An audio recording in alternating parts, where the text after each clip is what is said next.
right, well, good afternoon, everyone. Thank you all so much for attending the second installment of our series amid a pandemic, 1521 to 2021.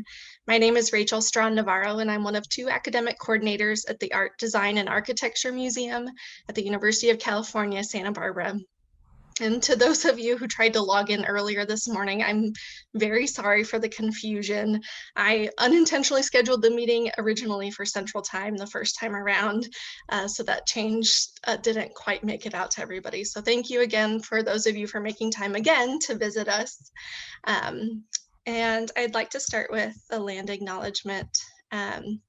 The Art, Design, and Architecture Museum acknowledges and honors the coastal Chumash people, the traditional custodians of the land where UCSB now stands.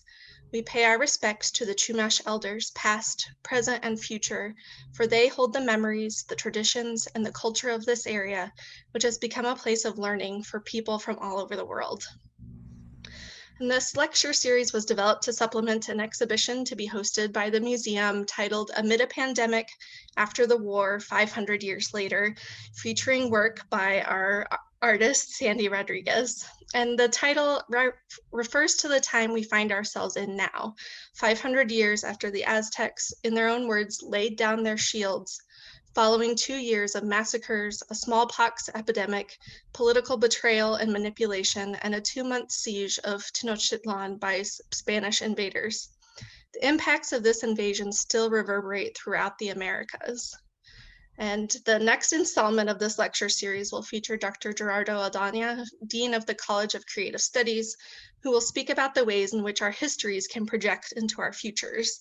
So please mark your calendars for Thursday, May 20th at 12 p.m. Pacific time, and watch our social media for the link to register for that and more information about that lecture. So to introduce our guest today, Sandy Rodriguez is a Los Angeles-based painter raised on the border between California and Mexico, whose work investigates the methods and materials of painting across cultures and histories.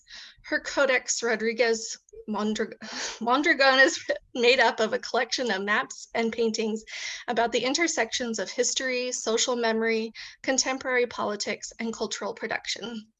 Sandy has received numerous awards, and most recently the 3-year Creative Capital Award, which is given to artists who exemplify the risk-taking and adventurous art making.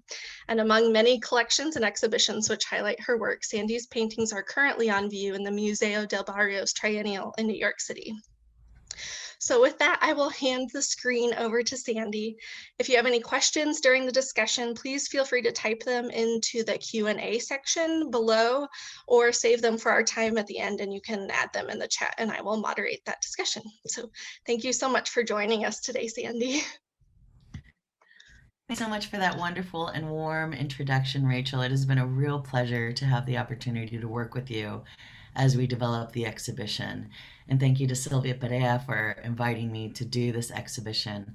I'm thrilled to have the next hour to share works with you and to discuss the works that are in production. I'm going to go ahead and share screen and begin and set my timer.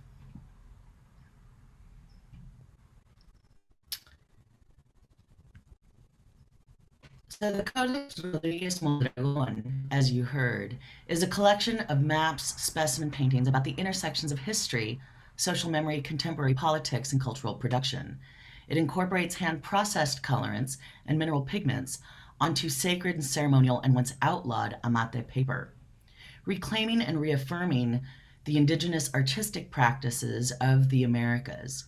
The use of plant materials, and in this map you see toyon, manzanita, and creosote. It's not only significant for situating the work within the specific floristic provinces, but also for their medicinal and healing properties. This makes each map not simply a representation of place, but objects that serve as the active embodiment of their constituent parts. In my work, a multitude of records, documents, maps, natural materials inform my interpretation of space, where various histories are combined, juxtaposed, recovered, re-envisioned, painted as a codex, a macro and micro view of humanity in relationship to land, time, and power. The map that you see on the screen is going to be featured in the exhibition, and it is for the 35 Angelenos killed by police in 2018. My investigation into indigenous color use in the Americas led me to research the Florentine Codex and the history of image and color making in colonial Mexico, which informs this series. The Florentine Codex is a 12-volume encyclopedia compiled by Fray Bernardino de Sahagún and 21 indigenous writers and artists known in Nahuatl as Tlacuilos. There were 4 master painters amongst them. During the middle of the 16th century, they created the Compendium of the Things of New Spain, with parallel Spanish and Nahuatl texts describing deities, plants, animals, and the history of the Spanish invasion told from the Nahuatl perspective. Over 2,000 painted images accompany these texts, providing a third layer of information. What you're looking at is a page that's open from the medicinal plants from book 13. It's important to mention that it's created under a colonial regime at a time when their world was changing radically. It was created in part under quarantine at the time of a pandemic that wiped out 90% of the population. So while most of the text is in color, the final book 11 and, book 12 and part of 11 is done in black and white. This is what a studio table looks like, with plants that are being processed, pigments that are prepared, and then color charts to create each individual map that typically takes 6 to 9 months. Here's an image of myself collecting ochres in the cesspit, and this photo is taken by Devlin Gandy. So in addition to processing plant-based color, I've begun really collecting and processing earth and mineral-based colors in this year. What you're seeing on the screen is a puño size, a small amount of ochre that is being processed. And what has to happen is that you crush the pigment into a very, very fine powder, and then you levigate it, which I'll show you in another slide, to remove the sand and other materials that are sometimes part of that pigment. And then it's molded with a binder. In this instance, it's gum arabic because I'm creating watercolor and inks. Here is an earlier image of my table when it was all plant-based with prepared pigments. But you'll see a variety of specimens on the table as well as a color chart. The first map of the series is Mapa de la Región Fronteriza de Alta y Baja Califas, created in 2017. In this particular map, I had gone through the 3 deserts of California as part of a field study trip working with the Bluen School of Medicinal Studies. I was simultaneously researching the Florentine Codex, this treatise on color in book 11 that describes how Tlacuilos processed color from the natural world. As you see on the right, the Florentine Codex is painted completely in black and white because it was created amid a pandemic.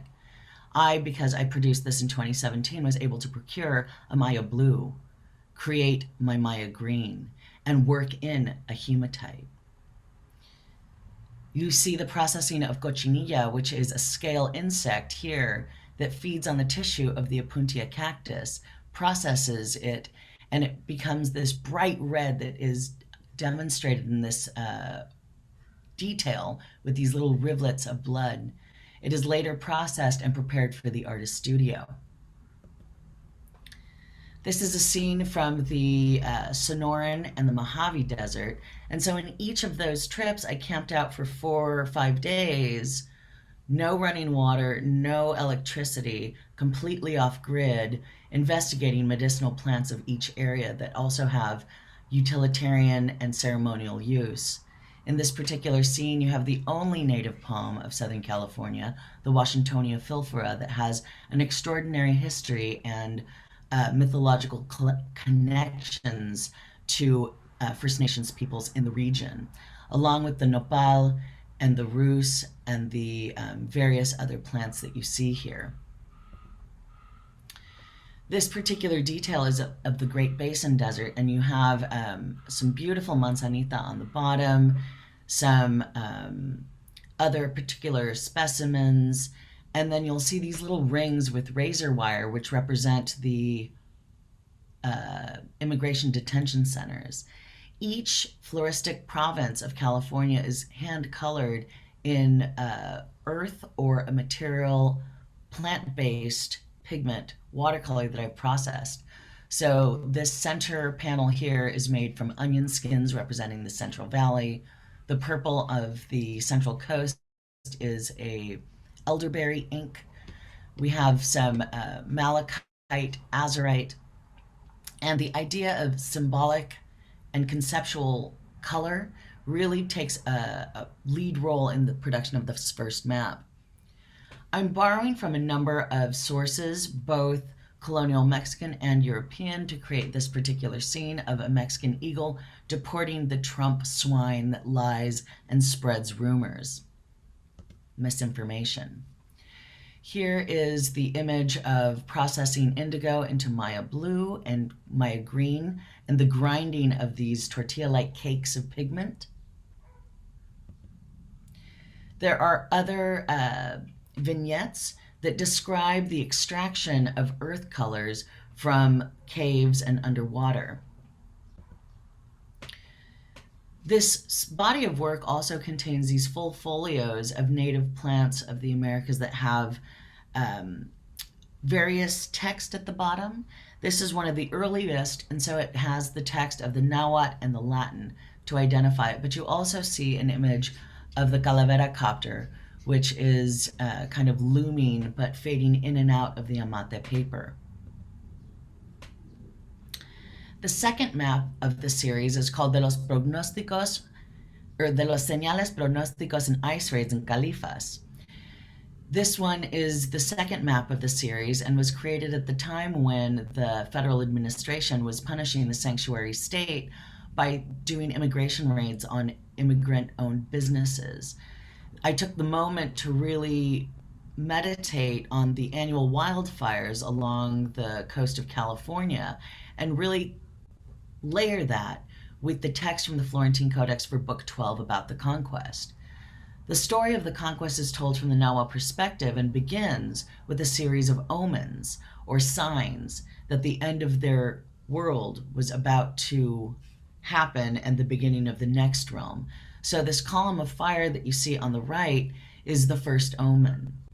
I've pulled out the male tlacuilos and figures from that particular scene and included scholars that I've been in conversation with over the past few years.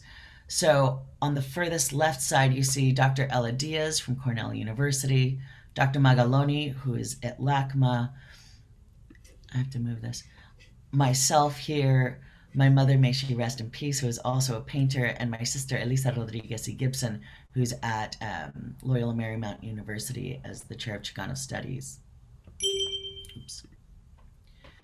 In some of the vignettes, I'm meditating on images from Book 12 of the Florentine Codex, which is again of the Conquest, and these hands on brown bodies, pairing it with the images of contemporary ice figures arresting, and in this case, this is Julio Salgado, a Northern California artist who's being arrested in front of the Immigration's Customs Enforcement headquarters.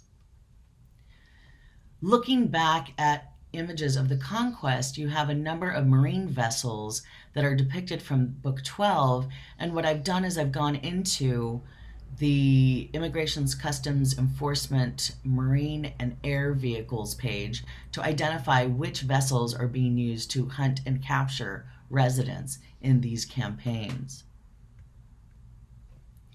It was in this quarter that I went to Mendocino County to look for colorants that would yield a bright yellow color. And it was in the Jackson Demonstration Forest that I extracted this Dyer's polypore, which yields the brightest yellow that I could find out of the first 2 years of color processing.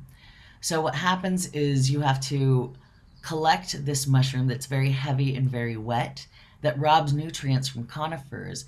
It is known as butt rot because it attaches itself to the base of the tree. And you can remove this and then carry it up a very steep ravine.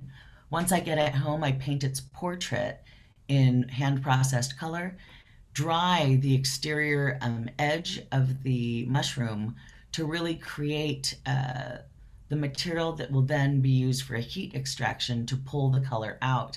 And it's really the spore side that yields the color for this particular mushroom. This is what the object looks like installed in Crystal Bridges Museum of American Art in Bentonville, Arkansas at the moment. It will be touring to Los Angeles later this year. And here you see the image that I shared for the 35 Angelenos killed by police. This is a view of the Transverse Range here in Los Angeles, going from the Santa Monica Mountains all the way through to the San Gabriels. And this is dedicated to the 35 Angelenos, as I said, who were killed by police during that year in 2018. So you have the names here: Ronnie Josue Parras Mendez, 18, Jose Limas, 57, Christopher DeAndre Mitchell, 23, Martin Lopez, 24, Albert Ramon Dorsey, 30, Ivan Peña, 42, Fernando Cruz, 18, Renee Herrera, 39, Vanessa Marquez, 49, Richard Mendoza, 32, Michael Harrison, 30, Anthony Daniel Vargas, 21, Daniel Anthony Valdez, 70, Sergio Ricardo Acosta, 24, Carmelo Pizarro Jr., 22, Rodney Lee Hunter Jr., 27, Javier de Santiago, 31. And you can read the other names on the other side. This presentation will allow you to go back through. It is being recorded, and read some of the other details at your own pace.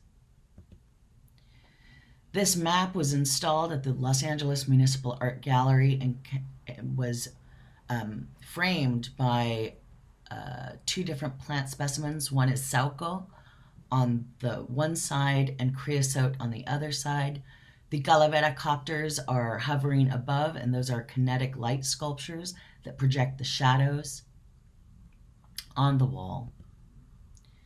Here's a detail that you'll see of the coast where I take my morning walks with the egrets and a comet, which is one of the omens of death. You also have a detail of Toyon, which there is a myth, which is not true, that Hollywood was named after California holly, but it's situated there to stand in for the place where the exhibition took place. It is also situated near a lynching from the 19th century here in Los Angeles, pointing to these cycles of state-sanctioned violence and public executions. The owl as a symbol of an omen of death, as well as the comet from the Codex Duran. The owl is from the Florentine. This is painted in Maya blue with highlights in palo tinto or logwood. The gold is a combination of the skin of pomegranate, but also some of that mushroom yellow. To give you the behind the scenes kind of studio tour, I've included some of the process shots here, where you see that it's a number of historic images, Xeroxes, studies, plant specimens, and a feather from the great horned owl that is then used as a tool to create these one-of-a-kind maps with these one-of-a-kind drawing tools. Here is my first and only attempt at processing Laelia autumnalis, which is a very, very well-known and very potent source for extracting a gum that is used as a binder that creates a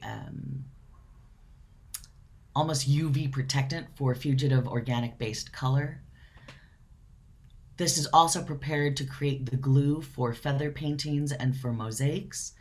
But as you see, with 5 little bulbs, once boiled and then put into the dehydrator, it becomes a very little amount of plant material. So I only have tried this particular technique once. Again, here are more process shots where you see some of these smaller sketches trying to imagine how to represent this place I've called home since 1987. and the various layers. With Amate, you only have one particular opportunity to deposit color on the surface. It is not sized. It does not allow for any blending. It does not allow for any corrections. So there are dozens and dozens of smaller sheets that are produced before working on the larger piece that you'll have a chance to really spend an entire year with once the exhibition opens. And really getting a sense of scale. These are 47 by 97 inches tall, wide. So you'll see that it really is almost a panorama when you have an opportunity to spend time with it in person. The next map is the Mapa of the Child Detention Centers, Family Separations, and Other Atrocities. Every place that I have had an opportunity to create field study sketches will be the sites that have the most detailed information in terms of landscapes. Again, I'm camping off-grid, working with an herbalist to really identify utilitarian and medicinal and edible plants in each area. And this is created at the very end of 2018. At the time when you were seeing a lot of the proliferation of child detention centers, and here you see the Tornillo tent city, along with images of children sleeping on the floor with emergency blankets. The bright purple detention centers are child detention centers that are located in each state across this map. You also have images from the Florentine Codex of weeping mothers that are juxtaposed right with that image at the border. When I go off on field study, I will typically pack 2 50-pound bags, jump on a plane, go somewhere, rent a 4-wheel drive, and then begin about a 1,000-mile trip. For this particular trip to New Mexico, I packed 2 50-pound bags and jumped on the Amtrak, where a colleague picked me up, took me to her property in New Mexico. And so between each field study session, I had more time to kind of develop those artworks individually.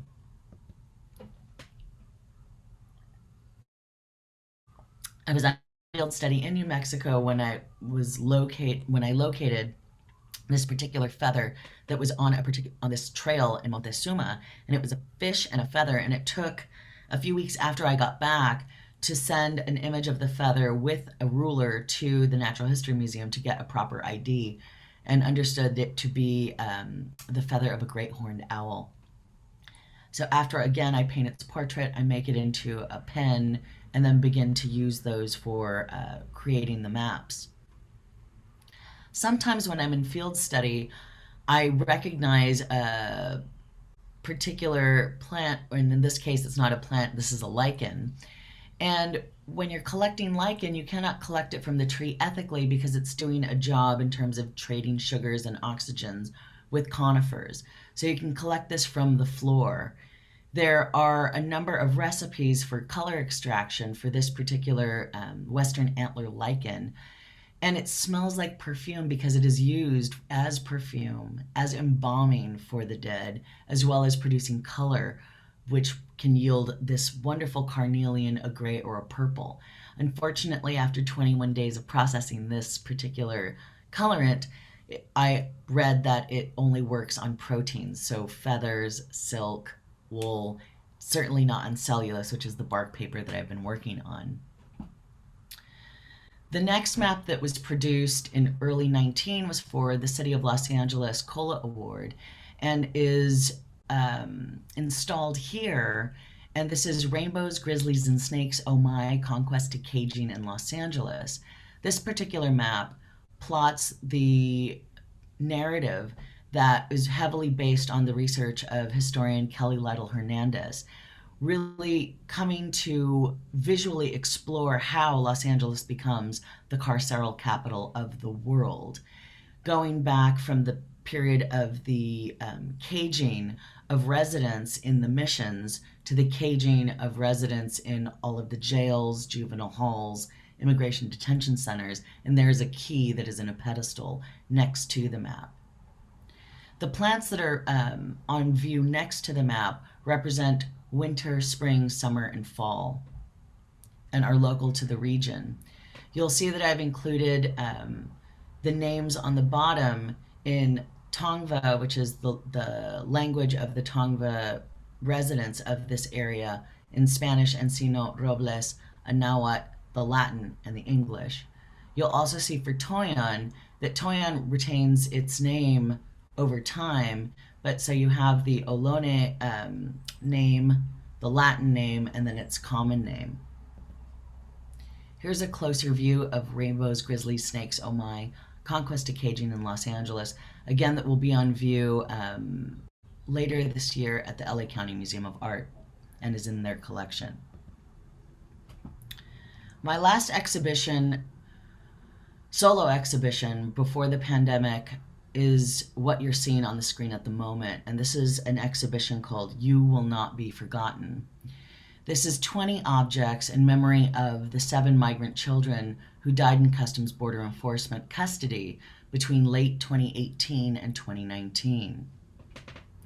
So it includes portraits of the children, images of healers, a map of where they took their last breath, deities that are the protectors of medicine people who work in plant medicine, as well as deities that escort the souls of the dead to the underworld.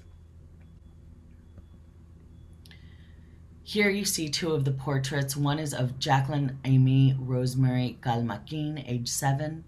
When the articles came out about her passing, the headlines read, "She died of dehydration and shock."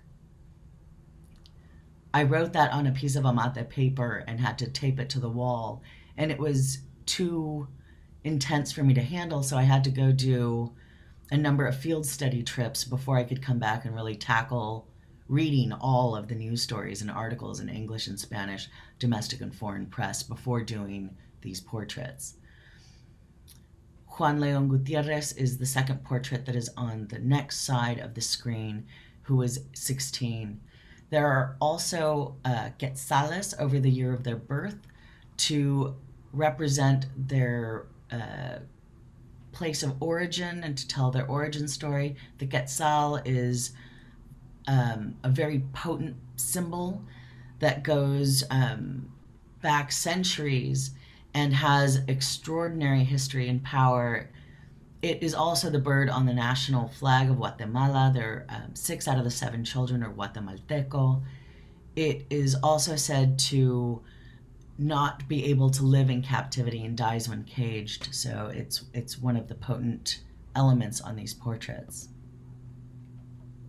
Simultaneously to developing that body of work, I began researching the Cruz Bariano, which is a materia medica that's created in colonial Mexico at the Colegio de Tlatelolco, the same university where the Florentine Codex is created. This particular text has a recipe for the treatment of susto, or trauma. And if you have survived the conquest and a pandemic or an epidemic that wipes out 90% of the population, this particular remedy was used in the treatment of those symptoms. The page that you see here is for nonochton, which is for pain of the heart.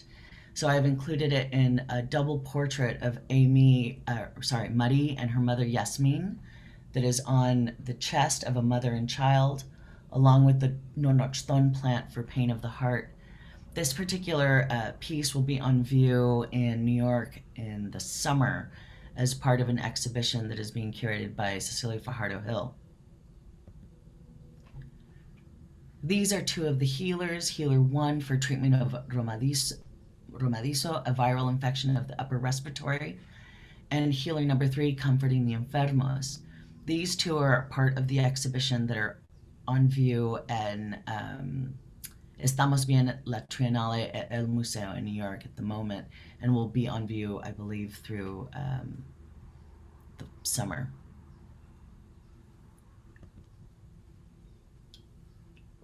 The map, You Will Not Be Forgotten, for the children killed in the custody of U.S. Customs and Border Protection, 2018-2019, is viewed here. And again, these are 97 inches tall by 47 inches wide. And it contains those elements for the treatment of susto, as well as the landscapes along the border where these children had their last breath. You'll see that I've included again the landscapes where I was able to do field study, and I flew into Tucson, rented a four-wheel drive vehicle, went down through Tumacacori, then down to Nogales, and then 1,000 miles over to El Paso and back. But in this particular detail that you're looking at, you have some of the landscapes. The owl is an omen, crying fathers right at the border next to where Goyito takes his last breath in an immigration detention facility.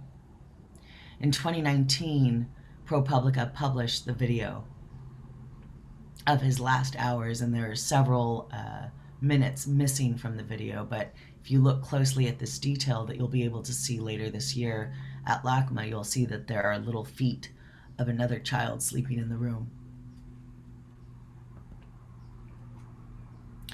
I also began this suite of borderlands landscapes that include text much like you would find in 19th century travel journal.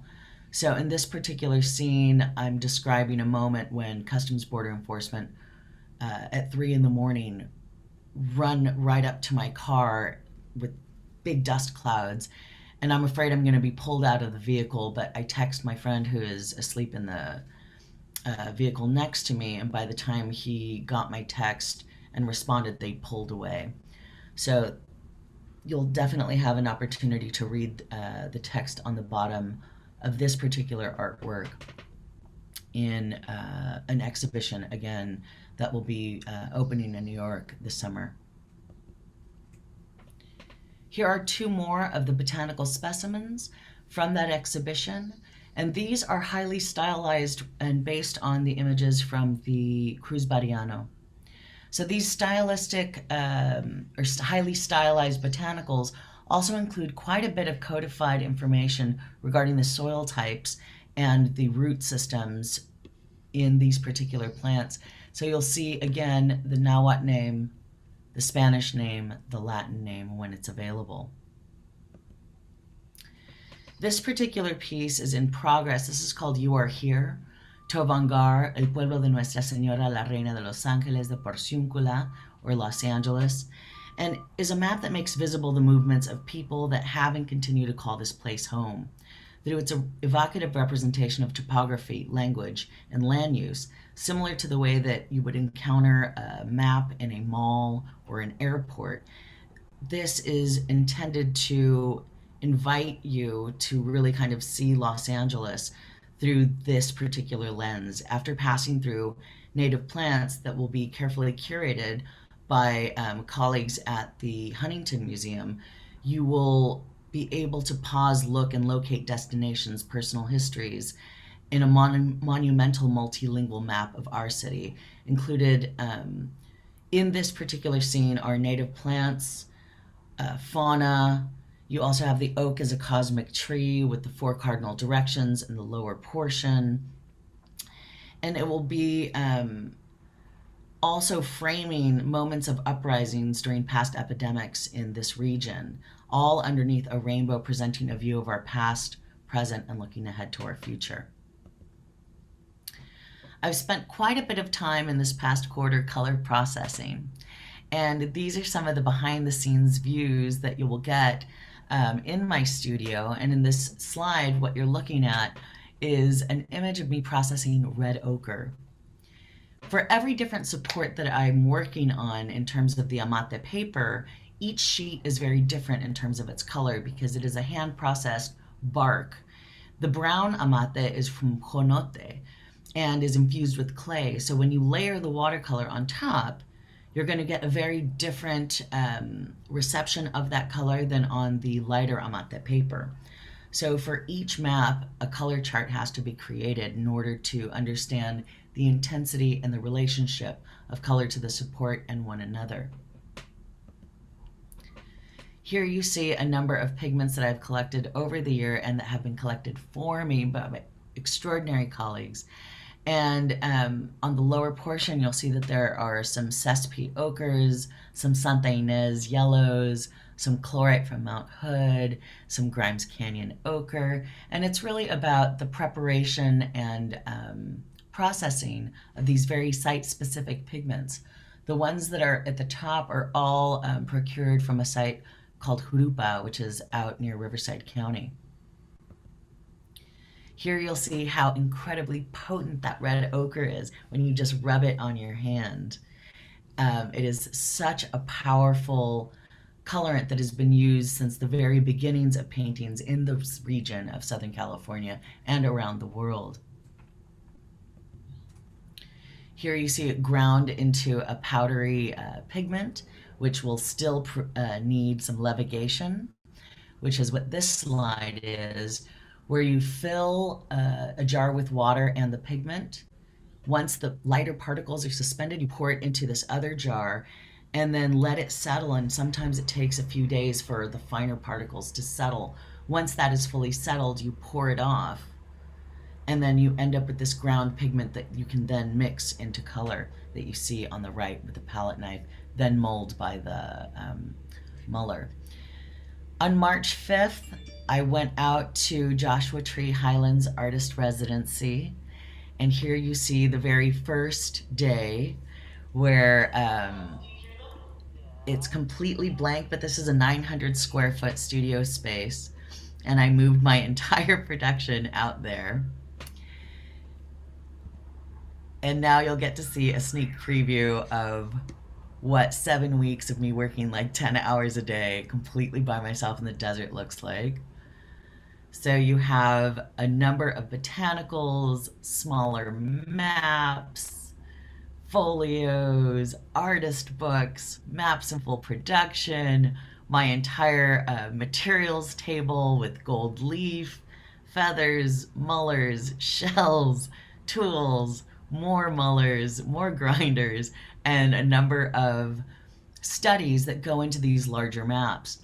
This is the piece that we just finished talking about, and then more of those studies. There is a life-size Joshua tree over there, and then you get to see a quick preview of a cosmic tree that I'm working on, as well as the 2021 map of people killed by police during a pandemic. Here is the folding screen. Oops. There we go. So all of these works for this exhibition, for all of the works that you just previewed in the studio, are for the 8 upcoming exhibitions that are in production simultaneously. So we have a solo exhibition at the Amon Carter Museum in Fort Worth, opening in December. At LACMA, my 2-person show, Mixpandli Contemporary Echoes, opens also in December. A&D Museum, I am so thrilled to get to have my solo show with you all beginning in January, going through next December, with a number of museum group exhibitions, including Borderlands at the Huntington Museum that opens in November. El Museo, thank goodness, is already open. Denver Art Museum, Revisión in the Americas, will open in the fall. Next February, we'll open the Malinche exhibition that will travel to Albuquerque, then New Mexico. And then finally, we have the San Bernardino County Museum with the Joshua Tree Highlands Artist Residency 15th anniversary exhibition that is curated by Alma Ruiz. And then the Group Foundation exhibition, Another Space in New York, Absence, Presence, Latinx and Latin American Artists in Dialogue, that opens in June, curated by Cecilia Fajardo-Hill. Here are some still images of some of the works in production. And again, this is just meant to be a teaser and a preview, along with the actual size Joshua tree and the oak, which is the cosmic tree. I was fortunate enough to have 2 assistants come out for a week and really provide some extra hands and some documentation. This is Kira Layton, who has been working with me on and off for a couple of years now, and she's just magnificent. Some images of the nocturnes and more of the botanicals, as well as the COVID California map that is currently in production. This is for migrants who were captured, caged, and abused in ICE detention facilities across Califas 2020-2021. So each COVID molecule that you see is connected to one of the sites, and the cartouche now has a numbered key to read each and every detail for some of these maps. So I'm really just experimenting with this form and continuing to develop the works as I move day by day through the studio.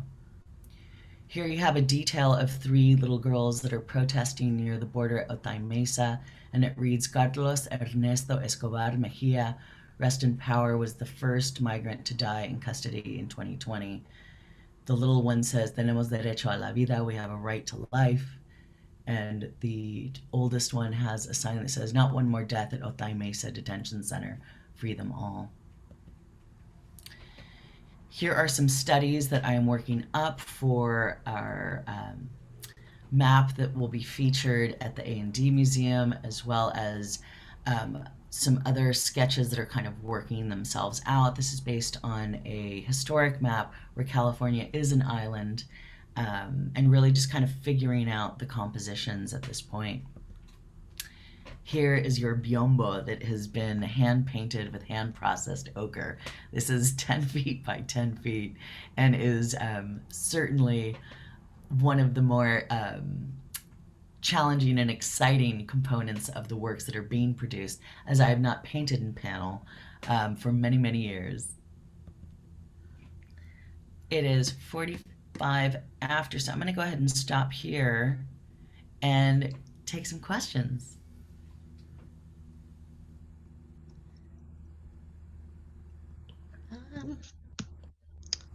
I'm coming. Okay. So Sandy, there's one question in the chat about the amate paper and how you, where that amate paper comes from in that process. Right. So it's always a joy to talk about amate paper, and sometimes I can go on and on. So the amate paper, as I mentioned, is a sacred ceremonial paper. This is produced in only a few locations, and the one that I'm working with is produced in San Pablito, which is in Puebla. It is produced by a 3rd generation Otomi family. The paper maker is Efrain Danza. His grandfather showed him how to create amate when he was about 12 and was a shaman musico. And if you hear Efrain talk about the production of the paper, he talks about really putting his whole self into every sheet. There are a number of different trees that are processed. The bark is processed for the production of amate, but essentially the exterior bark is hand processed, removed from the tree. It is simmered for about an hour in a lye solution, and then masticized with volcanic rock to knit the fibers together on a board, which is then laid to bake in the sun. I've been working with my paper distributor here in Los Angeles to actually have custom sheets produced by Efrain and his family in San Pablito, and I hope to be able to visit soon, as the plan to go last year just couldn't happen for obvious reasons. Great. And then Frederick has a question about your first experiences with the Florentine Codex, and have you had a chance to view it in person? So luckily, there were a couple of exhibitions in 2017 where the Florentine Codex was here in Los Angeles. So the first time I saw it was at the Huntington as part of an exhibition called Visual Voyages. And I should mention, I did work in museums for about 20 years before making artwork full time. But when I walked into the room and I saw the Florentine Codex in person, I squealed like a tiny child. And security did ask me to settle down. I saw another exhibition called Golden Kingdoms at the Getty that also had the Florentine Codex in person. And after about 3 years of working with the text and really spending time with it on World Library and doing screen captures and working with the Double Anderson translated paperbacks, I finally found my own facsimile through a rare book dealer in New York who got it for me from Madrid. And so I have my own facsimile that I get to page through and transcribe and study very carefully. As you might imagine, with the 2,000 page encyclopedia in 3 volumes with over 2,000 painted narrative texts, on top of the dual column, even after 4 years of studying this, I have not even scratched the surface. And Sylvia is asking about when compared with synthetic dyes, organic dyes are difficult to stabilize or maintain over time. So what is your process like to ensure their stability? So, being very aware of the fugitive nature of organic based dyes, I will, just like you do in conservation, do color matching with contemporary pigments that are more stable and do a color match. So it's infused with the life force and energy of the organic source, but then color match to stabilize and ensure the limited time only colors legibility in the future. Great. Frederick, I can answer that question about the Getty digitizing the Florentine Codex. That is a project that's in process, and I think we're all looking forward to that. The Getty making that available to the public. And then Marisa says, how have you built relations with the local nations that you have foraged plants and pigments from? So I'll tell you that for the You Are Here map of Los Angeles that I shared with you that was in process, I've been working with a wonderful, wonderful colleague named Julia Bogany, who was the cultural liaison for the Tongva here in Los Angeles. She just passed. And we spent hours upon hours on Zooms, really talking about plant use and cross-referencing the naming. A lot of the naming and dictionaries do not exist for a number of the Southern California indigenous groups. I have a Cahuilla dictionary. I have, a few others, but there isn't a published Tongva dictionary. So it's a matter of just organically building relationships, being in conversation, consulting with a number of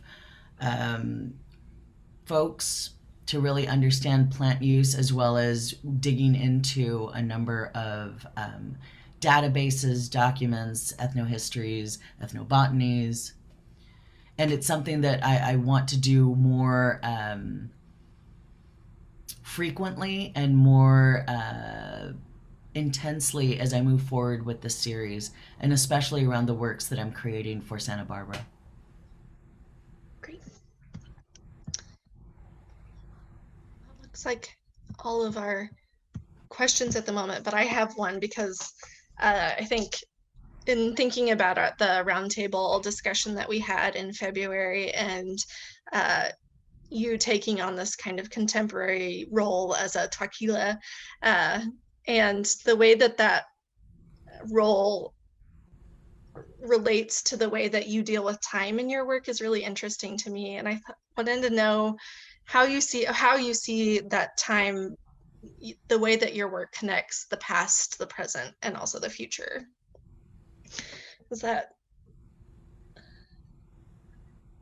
Do you see that happening in your work? So I'll tell you that, especially having the year that we had and trying to figure out what this new world looks like,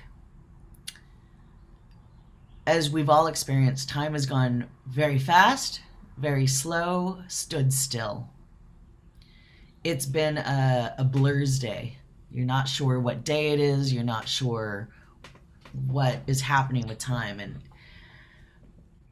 in each object, I'm really capturing that quarter or those 2 quarters. Sometimes these maps take, 9 months to produce. And I'm always trying to make sense of the present by examining cycles from the past. So this opportunity to really collapse time and space is present and manifests in a different way with each object. Scale is one of the indicators that I use to demonstrate that collapse of time. Materials are also a way of making visual references to contemporary color and historic color. And there are going to be a number of other devices that come into play, especially with the installation for the Amid a Pandemic exhibition, as we're working in not only the Amate paper, but also in a new Biombo, which is more of an 18th century object that tells a visual narrative in a very different way. I've also been very interested and done some experiments with mother of pearl inlay and abalone for that particular piece that you will see probably a teaser as we get closer to the exhibition. Sounds great. Thank you. Sophia says, could you talk a bit more about the palimpsest, or another way to think about it? Sophia's using fancy words in her that I am not familiar with, whereby everything is immediate at the same time. The quality of your maps reaching across 16th century and today, Los Angeles and the Aztec Empire. Well, I feel like the opportunities to really bring attention to primary sources, artistic traditions, different ways in which these narratives have been constructed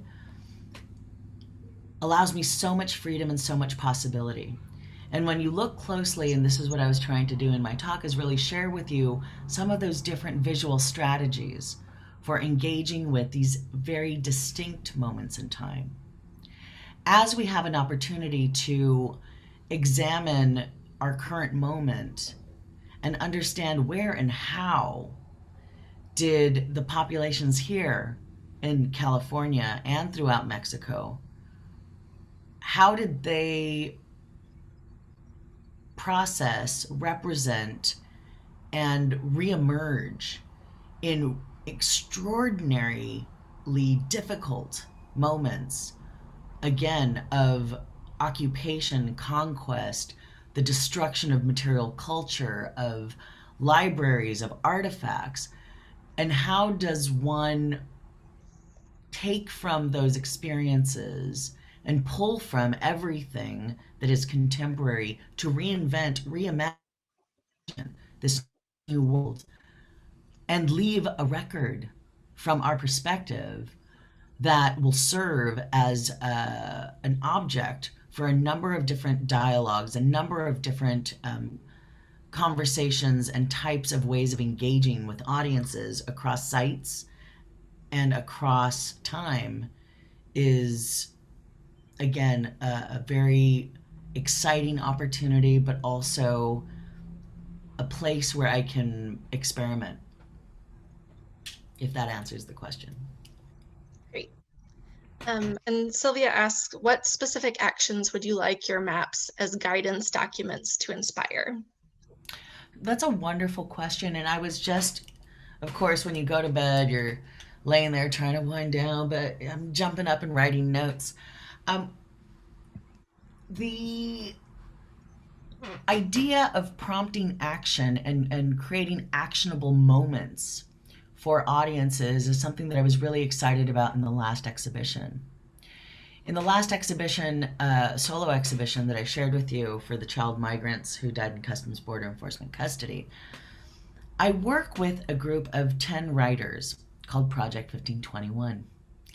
And we convene in my studio once a quarter to investigate the texts and the artworks and write new works to then perform the objects in the space with music and intergenerational audiences. For the last exhibition, right before the lockdown, we had 2 readings. So the first readings were a combination of an artist talk and Adolfo Guzman Lopez and Diana Magaloni, who wrote text for the catalog. We performed that work. At the second performance, we had the rest of Project 1521 present their writings with music and accompaniment. I invited an organization called the Young Center, who are a national organization that train residents and people to accompany children who have to defend themselves in immigration court. So them and their volunteers were at the reading. And as Diana was reading and Adolfo was reading these very moving poems that integrated the news stories, the entire room, there was not a dry eye in the entire room. And we had to take a minute to just kind of pause and be with our feelings about the subject matter and the performance and the work. And it was at that moment that I invited Laila Alvarez from the Young Center to present to the group a little bit about their work and to let them know when they're doing trainings so that you're not left with this feeling of hopelessness, but that you can do something about it. So I think more strategic partnerships with local organizations that are doing the work. You know, I've got a few ideas, Rachel, that I'm excited to share with you to really strategically support efforts that are happening in and around Santa Barbara on various issues that are really resonant with the theme of the exhibition, right? So if we're talking about the conquest is not over, it is still happening. How is that manifesting? What are some of the local campaigns that we can tie ourselves to and support to create more visibility and more to amplify those voices? There are a number of ideas again that I have that I'm really looking forward to explore with both Sylvia and Rachel as we move forward on the exhibition planning.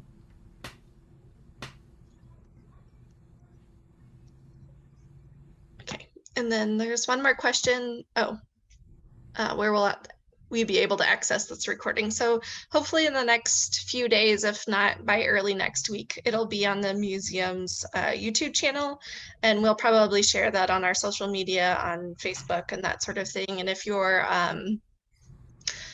subscribed to our newsletter, the link will probably go out in the newsletter too. So just keep an eye out and it'll be out there.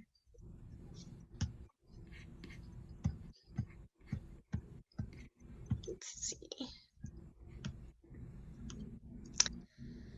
All right, well, I think that brings us to a good close, thinking about how to, you said that your 1521 project was performing your artworks, which I think is a really important idea about the way that your artwork, I think, works for viewers to inspire them and gives them guidance to move forward. So we'll end on that note, thinking about how to move forward and action steps that we can take. And we're all looking forward to seeing your work in Santa Barbara in January, and we'll see you soon, I'm sure. Thank you so much for having me, and really enjoy to share a lunchtime talk with you all. And I will be seeing you soon. Great. Thanks for coming, everybody. Thanks.